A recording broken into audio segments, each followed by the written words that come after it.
My name is Tiffany, and this is my creative response to Lost and Found. There comes a time in every young person's life where they must make the transition from adolescence to adulthood. This period is a time of change, exploration, and self-improvement. Many societies celebrate this coming of age through parties, and More to Know was no different.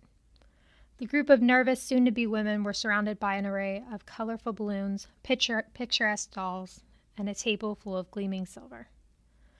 The shadowed trees and bright grass only further illuminated the gorgeous display. The girls covered in flowing scarves and delicate dresses seemed to sway in the wind as one, all eagerly awaiting the signal to begin. Those that were ready to become women would come out of their celebration improved and ready to enter society, and those that were not would serve to better their peers and the world as a whole. Just a few hours and their lives would change forever. Natalia's mother had gifted her a beautiful set of silks for the occasion. The yellow was as bright as the canary singing in the trees, and its blues were reminiscent of the softness of a river in springtime. Delicate and beautiful like a true, proper lady. She felt that her silks were by far the most stunning at the party with no small amount of pride. Clothing mattered quite a bit in terms of your status. After all, just about everything else could and would be improved at their age. Class, however, was a more fixed factor. The celebration was closed to most of society. Only those girls that had turned 18 in the past year, along with their mothers, could attend. When she asked, Natalia's mother told her this was because the celebration needed a feminine presence only to succeed, and audiences could easily overwhelm the party and ruin the celebration's sacredness. Natalia felt it was more about keeping their beauty secrets from the men. They tended to have such strong feelings on these things. To Natalia's left, a girl with stunning emerald eyes let out a small sneeze, hurriedly covering her face immediately after. The mistake had already been made. Those with more standout features needed to avoid bringing attention to themselves, especially before the celebration started. Natalia could count at least 2 other girls staring down emerald eyes. It was no matter, though. She had trained plenty up until this moment and was more than confident she could get to her first. Those eyes were just too good to pass up in the face of her own drab brown ones. Seniority meant everything at the celebration. After all, they were celebrating womanhood, so the eldest should get first pick. Celebrations were always in the springtime, meaning that as a July baby, Natalia was pretty close to the eldest. One by one, they were called up to pick their favorite from the gleaming pile of silver. Whatever was left would be given out to those doing the best in the celebration. Natalia's elders walked away with the more extravagant of the pile, but she was mostly unconcerned. Less assuming silver would still get the job done, and while the dagger in her hands was far from flashy, she found herself looking at the elegant swirls and engravings fondly. It would work just fine. It felt like she had scarcely blinked before all the girls had their choice of silver. Natalia did her best to scout out her competition. It was easy enough to decide what she needed. After all, she had had years to stare in the mirror and pick out everything that needed to go. Her eyes had always been too dull and too common. She had also always been slightly too tall, so new legs were a must, but if nothing else, her large feet needed to be replaced. Those were the necessities. Depending on how she was doing, she could also pick up some other features she found beautiful here and there. The mothers gathered together near some tables. And scroll to the top. You're good. The mothers gathered together near some tables out of the way, each dressed in their own dazzling silks. Their faces, strikingly similar in their beauty, were calm and steady as they prepared their daughters to complete the ritual they had once themselves. As a group, they raised their arms, bells held in their right hands. With a flick of their wrists, all the other girls leapt into action. Natalia could hold off on legs. No one would immediately start there. Smaller features were a much more common way to begin, which meant she needed to get to emerald eyes first. A girl to her right fell into step alongside her, clearly heading in the same direction. While stabbing her would slow her down, Natalia did not want to risk damaging her in case she needed something of hers. Instead, she ducked down slightly and shoved, making the girl fall to the side and slam into a tree. Emerald Eyes had taken off in the opposite direction, but was being slowed down by other attackers. Natalia didn't need to win, only to be the one to make the final cut. That was the rule. As long as she was the one to cut her eyes out, they would be hers so long as she was alive. The other girls were doing their best not to injure one another too gravely while getting the eyes, but from her slight distance she could see one girl was already down to one hand. Another seemed to be missing a few fingers. All small things that could be fixed alongside their improvements if they survived. The best course of action would probably be to stick to the outside until there was an opening before trying to take the eyes. She saw her opportunity as one of the girls took a knife to the stomach, causing her to double over in pain and leaving plenty of space for Natalia to vault over her. Emerald Eyes let out a grunt as she slammed into the ground. Natalia quickly grabbed her wrist in one hand from her position above her, rendering the girl immobile. As she lifted the gleaming dagger in the air, those beautiful emerald eyes widened, catching the sunlight more fully and better showing off just how unique they were. In seconds, they mixed with a deep red, loud cries accompanying her success. With little concern for the girl beneath her and the red staining her silks, Natalia snatched up her prize and bolted. Finally, she would be beautiful. Hi, I'm Faith, and I'm reading Khloe's response to Lost and Found. Oh, hello. You finally found us. You must have been wandering through the mist for so long, passing through the hanging trees like a lonely shriek. Quickly, come closer. Something must be given to you, but we have to follow the rules. Sometimes, knowledge is a gift that must be given in secret. I can't unravel this for you. You must find the key. Can you do that? Stop and rest on the ground if you like. Our friend behind me has been sleeping for some time. The dew will cradle your head, just like when we were children, haunting the garden together. But be careful. It's easy to get tangled in the tall grass. Before you know, it's wrapped around your fingers, begging you not to leave. I'm sorry. I shouldn't be talking when we came here to celebrate. We are only created once, and the sun is peeking through the canopy to kiss my forehead before I am born. I created myself, so myself could create me. And so I went on and on and on like this. I was whole before they tore into the prison of my ego and left me to reclaim my form in the haze. Though our friend wouldn't rebuild us quickly. Only my sister could follow the instructions. She's shiny like them now, sitting in the glass frame they made. Shh! Did you hear that? There it is again. Were you followed? Don't turn around. They could be biding behind the dark, hoping to mask their sickness in the two-way mirror to your soul. They are dragging their frame across the barren earth to howl inside your mind. Can you feel the chill they brought here? I think it's time for you to leave. Are you frightened? My hand is shaking. What did you learn? Did you find what you were looking for? Do you even remember why you came here? This is a gift. No, this is a lesson. Did you find it?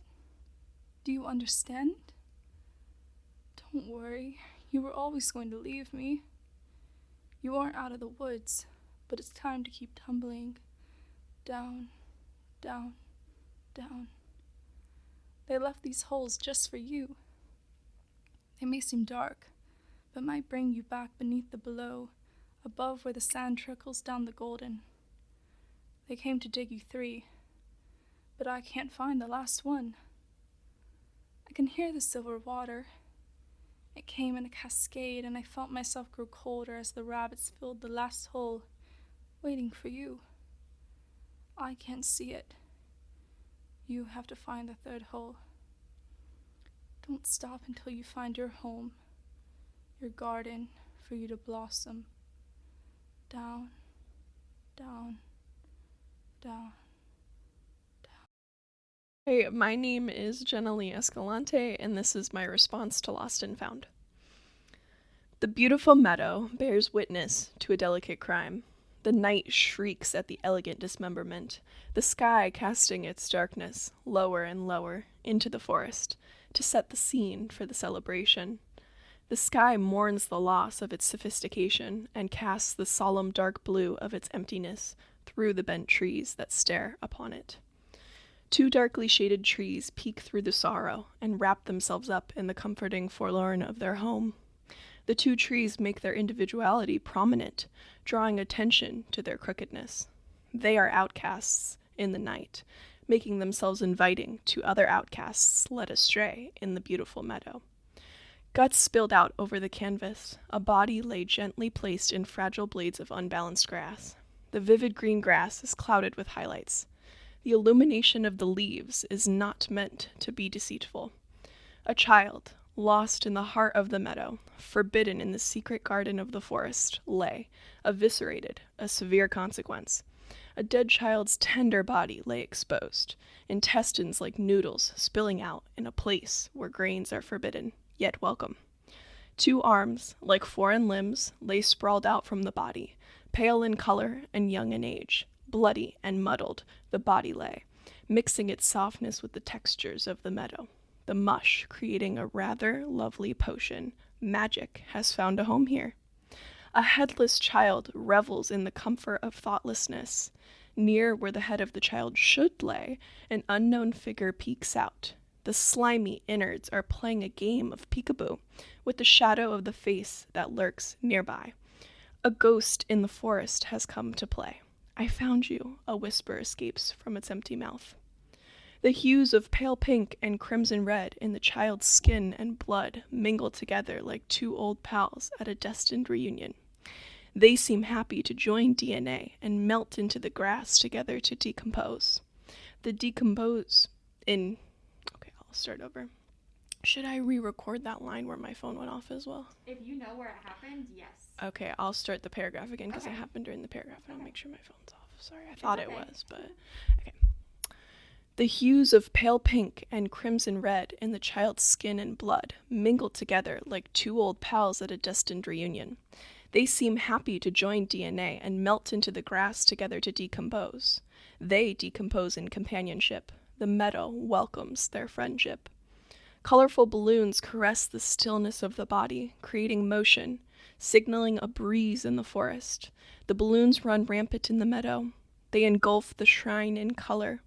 Muted blue, yellow, red, and green balloons accept their invitations to the celebration of life. Evisceration does not signal the end.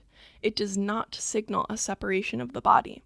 It signals a union of the colors it marries. Okay, I'll restart that line too. Am I going too fast by any chance? I think it sounds good. Okay. Evisceration does not signal the end. It does not signal a separation of the body. It signals a union of the colors it marries in holy matrimony in the wreckage. A union of lovers in arms of tangled veins like unsorted noodles. It is a precursor to the celebration of secrets untold, where balloons are pulled magnetically and electricity sizzles when they collide. A new world full of childish delight.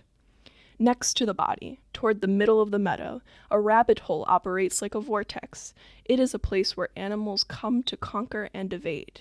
The tender green blades of grass swirl around the tunnel of their home. They live there and they die there, while the field of clovers around them lay in wait to accept their unlucky destiny.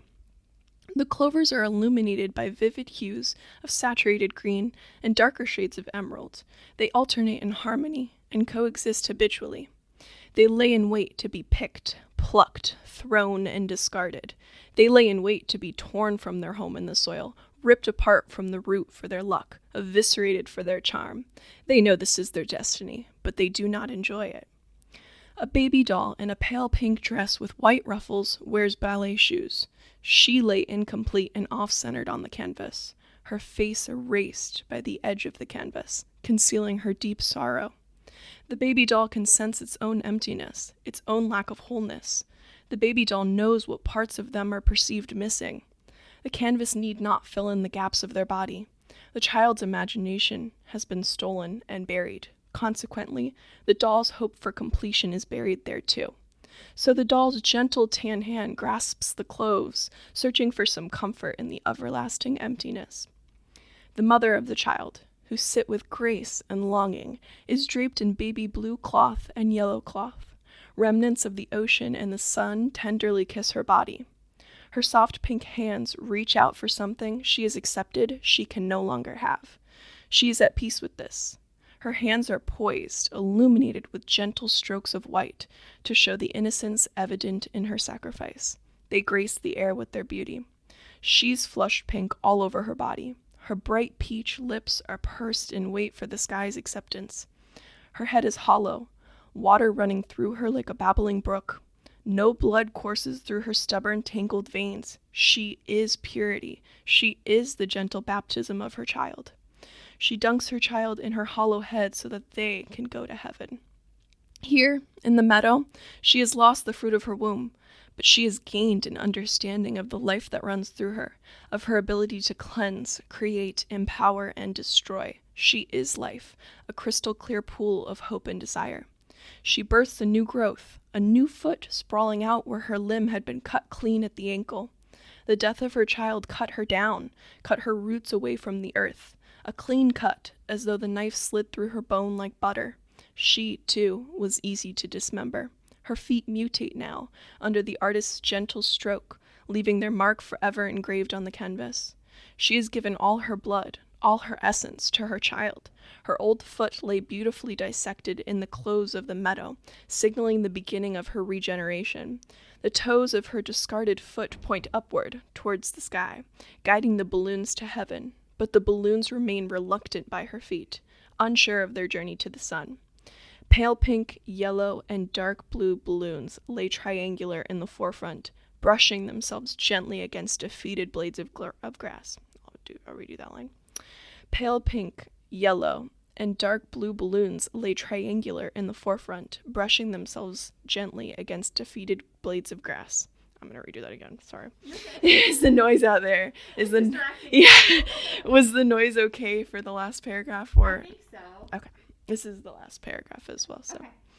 Okay. Let me get it right. Let me go out with a bang. Pale pink, yellow, and dark blue balloons lay triangular in the forefront, brushing themselves gently against defeated blades of grass. The balloons inflate as the child's body deflates, sucking the child's energy into their empty rubber bodies. Here, in the meadow, where blood and soil rejoice, emptiness and renewal have come full circle.